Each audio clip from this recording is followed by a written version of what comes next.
CG Ruthless Sports. I will be brutally honest. Ain't nothing but being brutally honest. Coming at you with another video.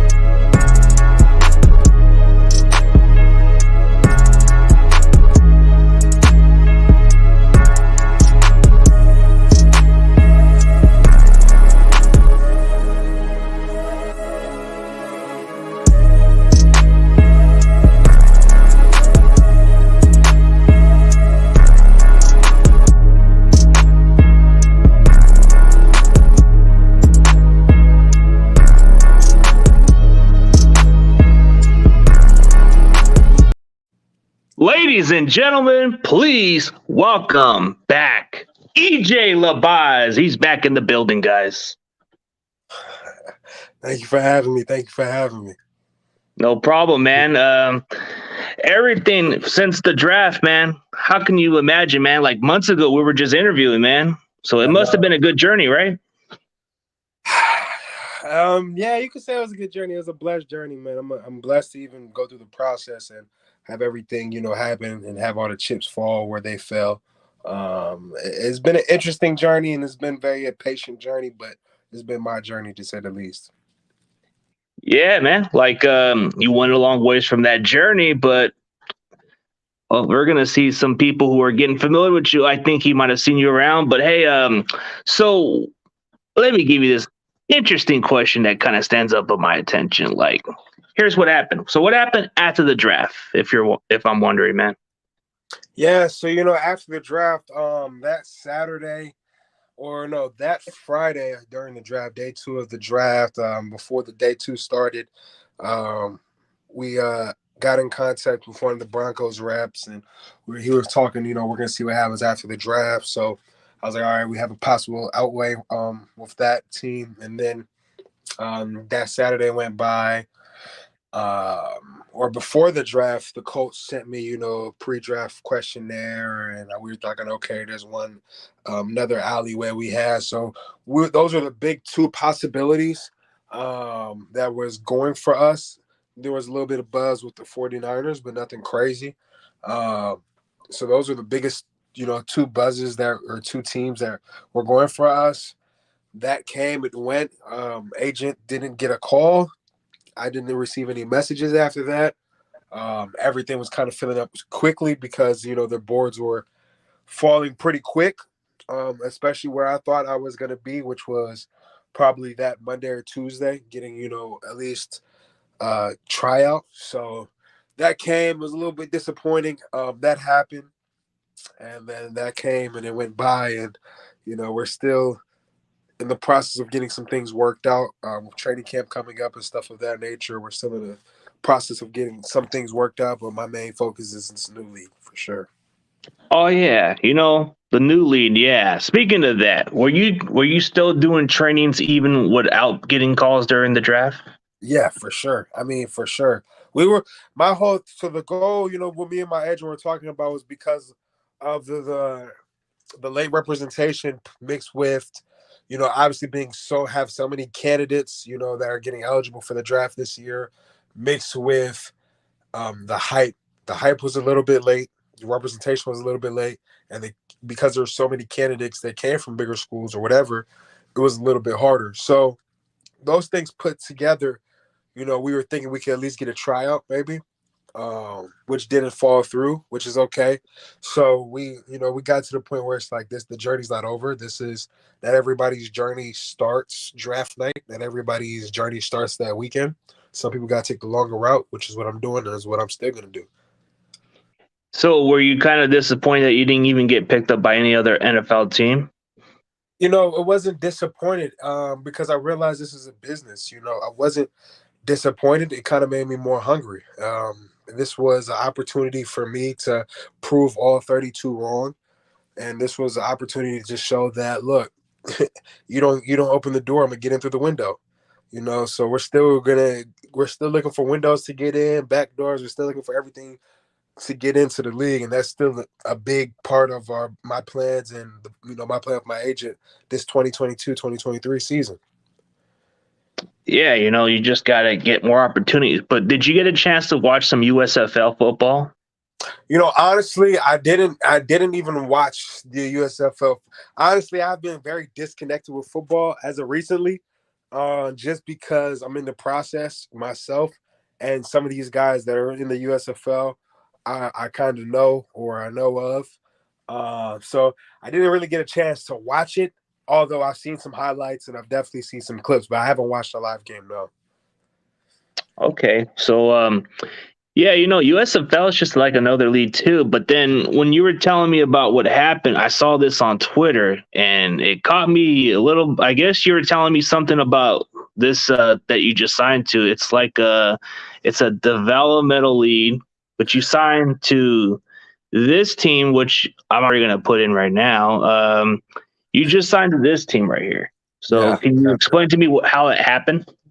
Yeah. So, a couple, I would say about a month ago, somebody DM'd me, was like, yo, check out this league, X, Y, and Z. And I was like, okay, thank you, whatever. And didn't think twice of it.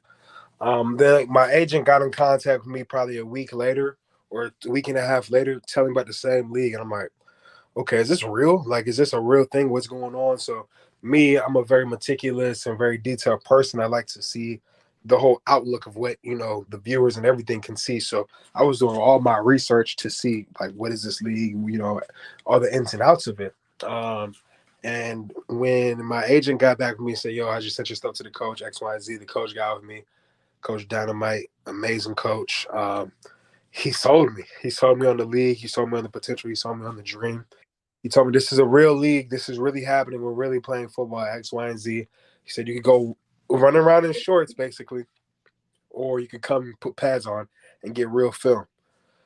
So, long story short, signed the contract and we're on the way. Yeah, Alabama AirBorne. That's an intriguing name. So you kind of have that little excitement, man. Because I mean, anywhere you play in the football, it's got to be exciting just to have a chance to play another year of football. Yeah, I had to realize, like I said, everybody's journey is different. Everybody's journey doesn't start draft night. And what I had to realize is like, yo, I'm still a professional football player. I'm still getting paid better than, arena or whatever the case is. Like, this is going to be real football with real coaches.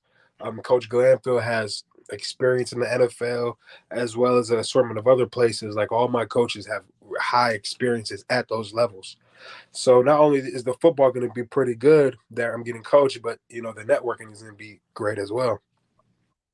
Yeah, despite it being like a minor league type football, but it gives you an opportunity to get yourself into the league. It's just a developmental territory, like you said. Yeah, and it's the same thing with the USFLs, and the XFLs. It's like, they have a lot more hype on Twitter and on social media, which is great for them. But they're still developmental leagues too. They're not like, oh, I made it to this league and now my dreams are come true.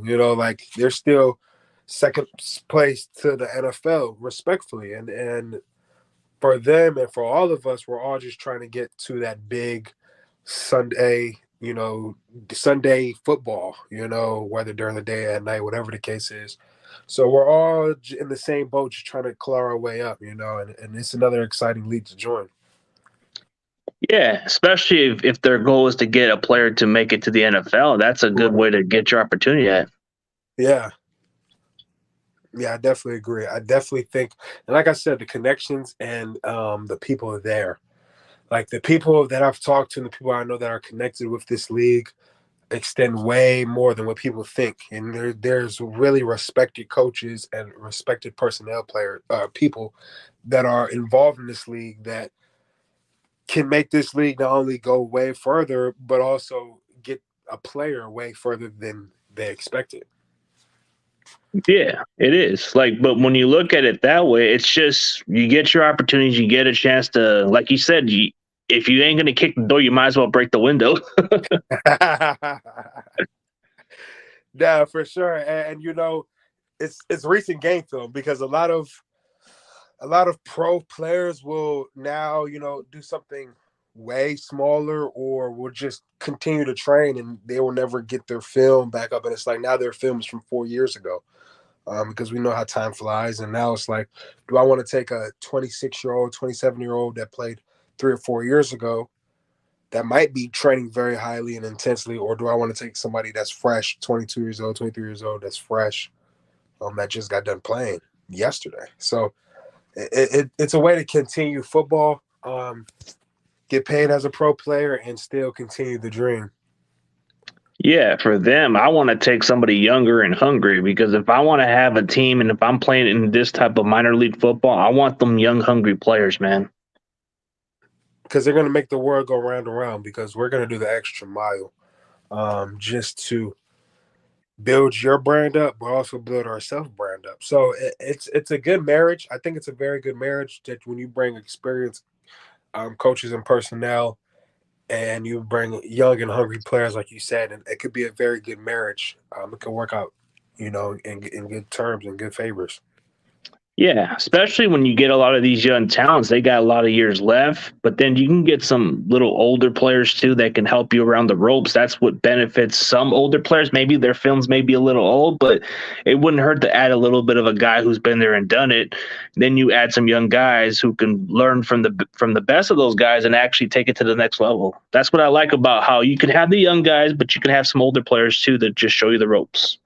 And it's crazy that you mentioned that because when I was getting, I guess, quote unquote, recruited, or when I was hearing the whole pitch, it's like I'm gonna be the young guy.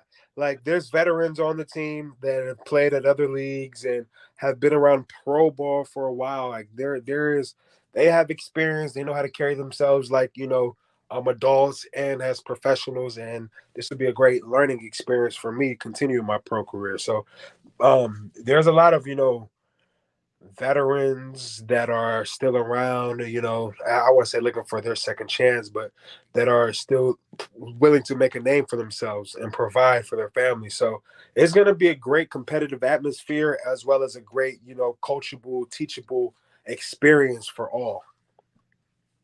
Yeah, it will be, especially with the way you're going to your new start. And, dude, you're going from another city. So now you're making that transition from going to California to Colorado, but now you're going to Alabama. The question is what city in Alabama are you playing football at? Mobile. Mobile. Yeah. That's where they do our home field. I think I want to, don't quote me, but our home field is where they do the Senior Bowl at. Yeah, they do. Because I've seen it like on the Senior Balls, they have that.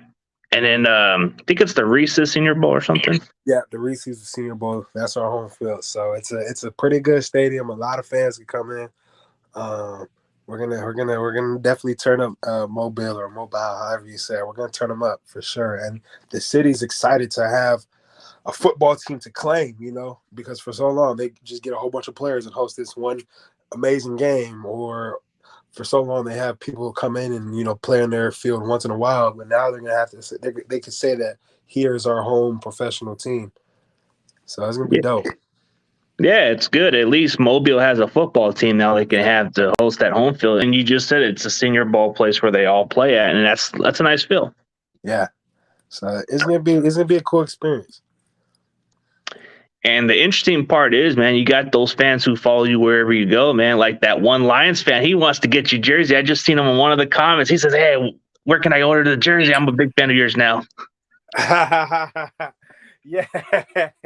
It's crazy. I think it comes from being a genuine person. I think when people they attract to me because of the football side, obviously that's where I meet a lot of people because of football. Football has literally changed my life in that aspect. But when we get to talk and then we get, me and him, we DM, we actually talk as regular people. And when we get to do some of those things, it's like, oh, here's like a deeper side of you, or here's a different side of you that, you don't show on the media or whatever the case is. So like people like that is always dope because it's like they're just genuine and we're both kind of connecting and understanding and just like growing. Like I'm seeing his brand grow. He's just seeing me grow. So it's definitely dope. Yeah, it's dope to interact with people and have the same connection. Especially, it doesn't even have to be about football or anything in general. Like as long as you have like a good relationship with them.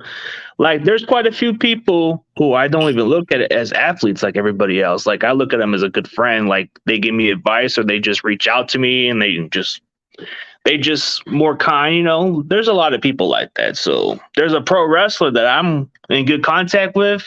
We talk in and out like once a week, but he's a good dude. But I'll say, I just look at the person as a human being more than they are as an athlete. Which is, I think, what athletes want. Like we want, and the conversation's been going for a while. Like we're humans, but at the same time, we are entertainers.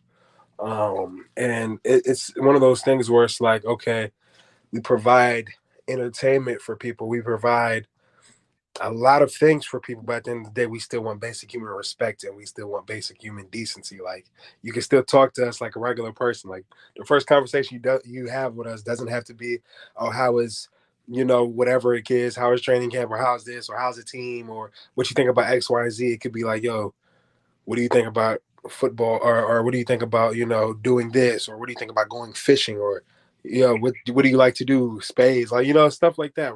How regular people talk is how everybody wants to be treated. Yeah. So when you think about going to Mobile, Alabama, what's kind of like the most interesting part about going over there? Or you only been there for like a week or so? See, I haven't been there yet. I'm leaving this week to go there, but I think I had a friend. He was a good friend of mine for a little bit, and he's from Mobile. And the person he is, I can only imagine if there's more like him. So, because he's very like eccentric, the personality is very like outgoing. Um, Good person, great food. He like how he describes it. Everybody's cool. Everybody's cultured. Everybody's aware. Like obviously you have the bad parts, but that's everywhere you go. But when he was describing to me, like it's really connected and stuff of that nature, I'm excited to go see what that's really talking about. And like you said, I've been to Colorado and California. Those are more west. So this is me like officially going like down south. Like so it's been interesting. Yeah, interesting culture is you're going to the dirty South where maybe there's a different culture, like you said. There's like you got the West Coast where you were going down California and then Colorado in between. But like you said, you're going all the way down south, man.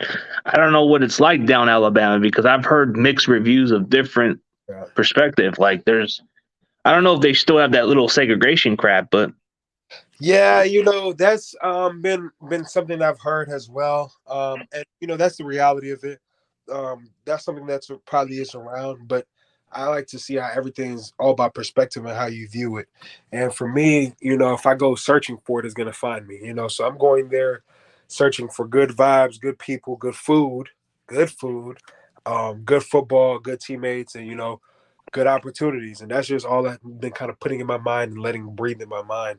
But yeah, that definitely exists down there, and I've heard the same things that I won't get too much into, but I've heard similar things.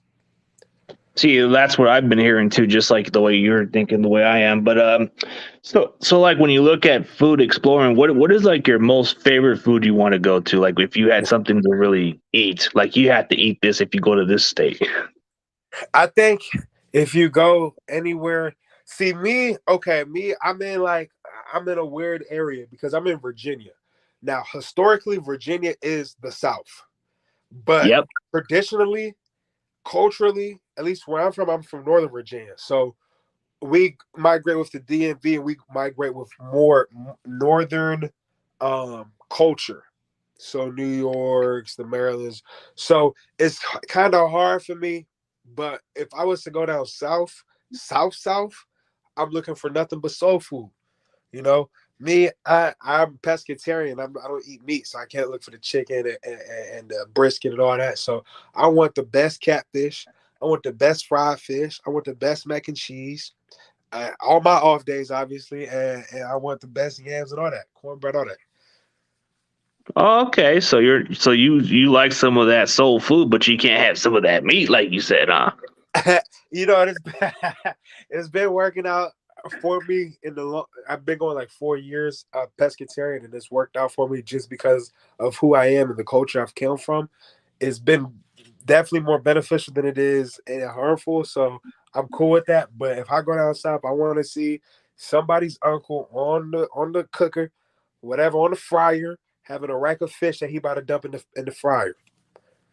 Oh, okay. Because the South, they make those crawfishes out there, so it's like that's what they do over there. And it's so crazy, and this is funny how my life is kind of contradicted. But I'm allergic to seafood. I'm allergic to like shellfish, so I can't even eat like the crawfish and the shrimps and the boils. I can't even eat that. So Oh man, that's the tough part about it. You know, like I get that all the time too. So it's like you're not alone on that part, man. It's just the seafood. I don't know what they put on it, but I can't eat that. but I'm telling you, it's crazy because I meet so many people that are allergic to shellfish, and it's like that's why. Like I can eat the salmon and tilapia and red snapper, but when it comes to like crabs, lobsters, those crustaceans, it's terrible, man. I blow up. Yeah, you get that swollen on your Yeah, face, and then yeah, you got to get the shot or something or whatever because yeah. it kills you. It kind of kills you in a way, but The throat closes up, all that, man. But regardless, I'm excited because from what I've seen, Mobile and the people, the city of Mobile, they're excited to have us. So hopefully they welcome us with open arms.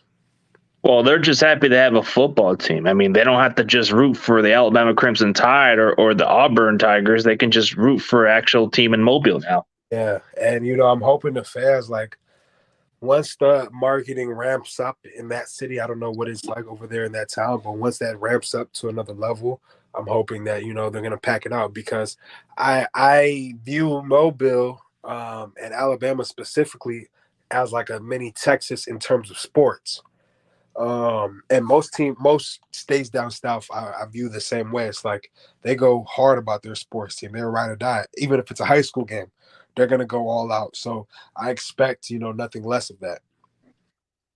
Yeah. I mean, like you said, there's just certain sports level, like in Mobile. I guess it's kind of like how Texas is, because Texas, they take their sports very serious, especially in high school football or any sports in general. Like if you go down to their high school, it's nothing but a junior college size. So Yeah, it's like, it's ridiculous, but that's how they take it serious down there. And I can see where you come with that metaphor because Texas, they do take it up to the next level. yeah, and like I said, the person or the people I met from Alabama, specifically Mobile, they talk about like their high school sports like it was the prime time of their life. And like it was the Friday night you had to be there, So I expect the people of Alabama to also take the same pride having their first real team there that could actually have some stability there. So I'm excited. I ain't gonna lie. I think out of all the teams, I think we might have the best fan base. Well, you gotta be keeping optimistic about it, man. Like that's the interesting part, and you got the interesting logo. So it's like, hey, you gotta feel confident because you're on the team. So Yeah, maybe that's what you want to hope for. You gotta give the city of Mobile something to look forward to. I definitely stand on that. I mean, there's no offense to any other teams. There's a Virginia team, and I'm from Virginia, so. But I'm no disrespect to Ohio team because I think they're playing at the where they do the Hall of Fame game for the preseason. Arkansas, I don't know where they're playing at, and the Virginia team's playing in the sportsplex. But I think in terms of state to fan to stadium ratio, I think we might be the best. I ain't gonna lie. I think we might have it. Yeah, that's a good attitude right there. I mean, if you feel that's what it's gonna be, man, that's how it should feel. But like, if I'm gonna be on a team, I gotta keep that confidence up to the next level. Like, Yeah. then, like you said, there's some teams out there. I'm supposed to get one of the opponents that you guys are going to play at some point. Like he's going to play at Arkansas. I think he's a wide receiver. I don't know if you're too familiar with him. His last name's Greer, but he's supposed to be Yeah. coming up pretty Yeah. We soon. we chopped it up, man. You need to get us both on here so I can talk a little smack. Maybe I'll do that for an invitation one day.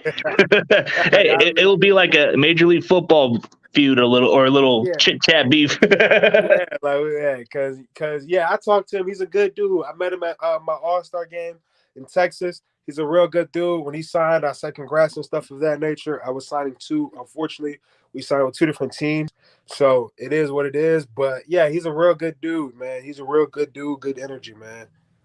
Yeah, I really respect his humbleness and where he comes from. I mean, he had like a couple of colleges before he got his opportunity, and it's a good story. Like this guy came from Mississippi, and then went all the way from a Mississippi college, and then he went all the way to North Carolina for a smaller college, and then he did what he did. But yeah, it's remarkable, and it was nice of him to reach out to me and look for the opportunity. I was more than happy to do that, and he just was very classy and very respectful. Yeah, no, he's definitely a good dude, humble man.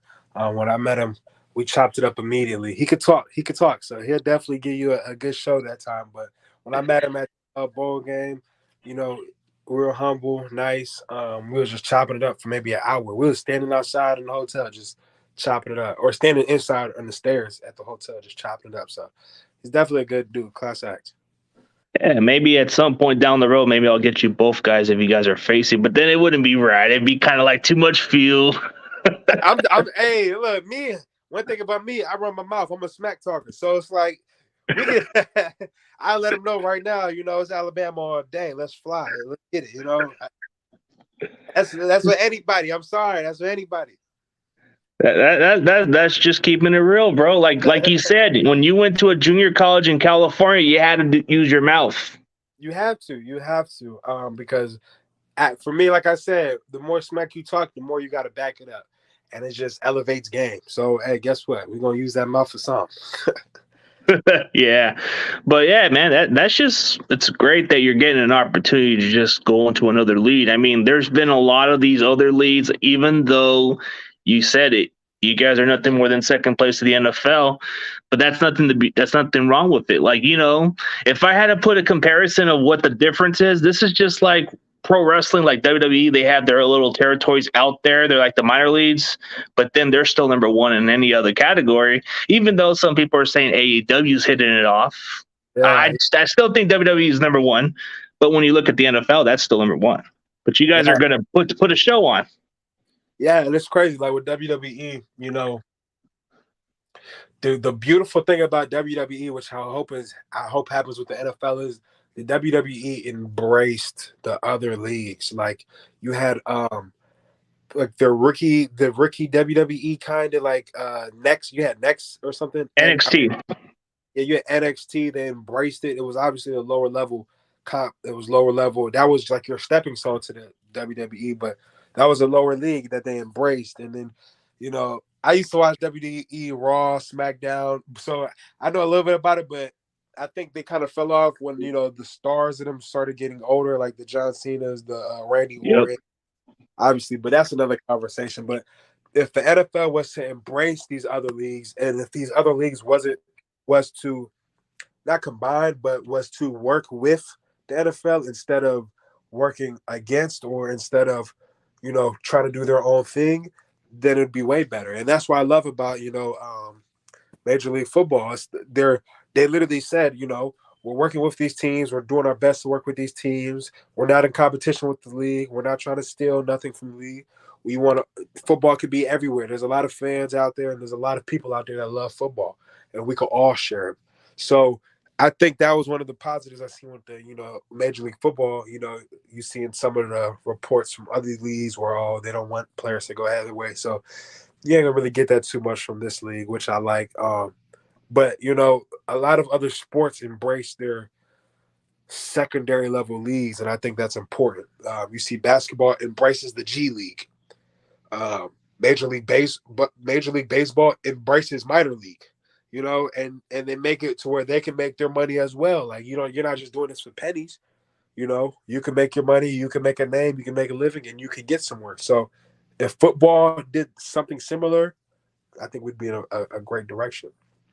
Yeah, for any other people who, let's say, if they're going to be on the same shoes as you, what's the best advice for them if they were to not have a chance to play at the NFL level? But what's the encouragement for them?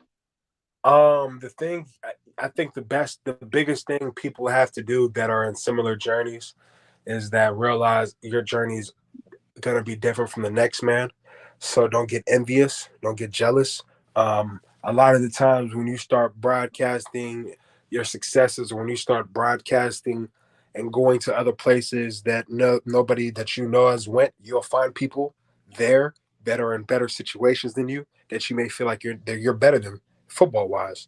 A lot of times in the journey, you'll see that, oh, why is this person getting talked to this team, or why is this team drafting this person when you literally played against them and you've seen them, or you've seen their tape, whatever the case is. So one piece of advice would be, your journey is always going to be different from everybody else's. Don't get envious. Another piece of advice is you are your own brand. So if you do join a league, a lower league, make a name for yourself. Get out there, market yourself to the point where, how don't you know about me? Shannon Sharp's talking about me. And if you're doing it for the money, there's a lot of ways to make money off of the football, and you just have to keep grinding to find it. That's good advice right there, man. For all those people who go to that same shoes as EJ, man, just don't give up on your dream, but make a name for yourself on a smaller league too. So definitely appreciate you on be on the show, man. I know you got a little time left. I'm going to give you the solo introduction. You can say what you want, and then maybe down the road I'll get you and Greer maybe down the road. That'd be kind of good to have both of you guys all on at the same time.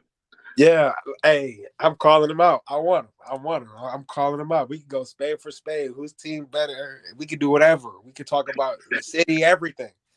Because I know most people pick Alabama before Arkansas, but I appreciate you for having me on. I thank everybody for coming. I just made a YouTube. You can follow my YouTube. It's EJ Labaze. I'm going to be, showing some of the day-to-days. Literally, it's just EJ Labaze. I'm going to be showing some of the day-to-days and what I do and some other tips on my YouTube, and I thank everybody. I thank you so much for having me. No problem, man. So I'm gonna have to promote your channel. I couldn't find it, but I'll probably need to share it through the tab. But dude, anybody who wants to check out this dude's channel, he's got maybe about 10 or 11 subscribers. Let's get this guy to 100 or get some more followers, man. Please. This guy, get him some followers, man. This guy works hard. He's playing the game of football that he loves, man. He's taking the minor leagues just to build a name for himself, man. Doesn't mean that just because your NFL days is not around at this point doesn't mean there's no future. You still got to keep pushing. Yes, sir. I appreciate that. Got to keep all right, man. Yeah, you too, man. But have a good day, sir. You too now. Thank you, everybody.